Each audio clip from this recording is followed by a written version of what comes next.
நீதிமொழிகள் 15ஆம் அதிகாரம் 20 முதல் 33 வரை உள்ள வசனங்கள். ஞானமுள்ள மகன் தகப்பனை சந்தோஷப்படுத்துகிறான், மதியற்ற மனுஷனோ தன் தாயை அலட்சியம் பண்ணுகிறான். மூடத்தனம் புத்தியனுக்கு சந்தோஷம், புத்திமானோ தன் நடக்கையை செம்மைப்படுத்துகிறான். ஆலோசனை இல்லாமையால் எண்ணங்கள் சித்தியாமற்போம். ஆலோசனைக்காரர் அநேகர் இருந்தால் அவைகள் உறுதிப்படும். மனுஷனுக்கு தன் வாய்மொழியினால் மகிழ்ச்சி உண்டாகும். ஏற்ற காலத்தில் சொன்ன வார்த்தை எவ்வளவு நல்லது. கீழான பாதாளத்தை விட்டு விலகும்படி விவேகிக்கு ஜீவ வழியானது உன்னதத்தை நோக்கும் வழியாம். அகங்காரியின் வீட்டை கர்த்தர் பிடுங்கி போடுவார், விதவியின் இலையையோ நிலைப்படுத்துவார். துன்மார்க்கருடைய நினைவுகள் கர்த்தருக்கு அருவருப்பானவைகள், சுத்தவான்களுடைய வார்த்தைகளோ இன்பமானவைகள். பொருளாசைக்காரன் தன் வீட்டை கலைக்கிறான், பரிதானங்களை வெறிக்கிறவனோ பிழைப்பான்.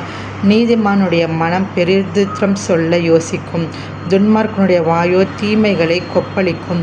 துன்மார்க்கருக்கு கர்த்தர் தூரமாயிருக்கிறார், நீதிமான்களின் ஜெபத்தையோ கேட்கிறார். கண்களின் ஒளி இருதயத்தை பூரிப்பாக்கும், நற்செய்தி எலும்புகளை புஷ்டியாக்கும். ஜீவனுக்கு ஏதுவான கடிந்து கொள்ளுதலை ஏற்றுக்கொள்ளும். காது ஞானிகளிடத்தே தங்கும், புத்திமதியை தள்ளிவிடுகிறவன் தன் ஆத்துமாவை வெறுக்கிறான். கடிந்து கொள்ளுதலை கேட்கிறவனோ ஞானம் அடைவான்.